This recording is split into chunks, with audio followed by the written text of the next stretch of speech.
Brad, tingnan nyo to, kasoy nagsimula ng magdahon.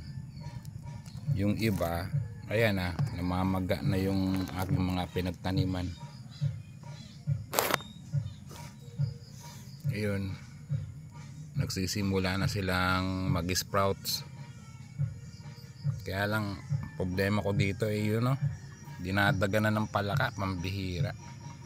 Kaya yung aking mga kakao, yan, in-elevate ko.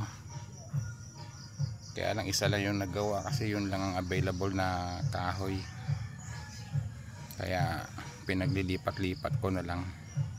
Anyways, etong kasoy, isa to sa aking mga nursing trees.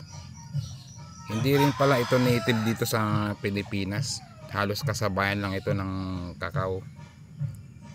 Kaya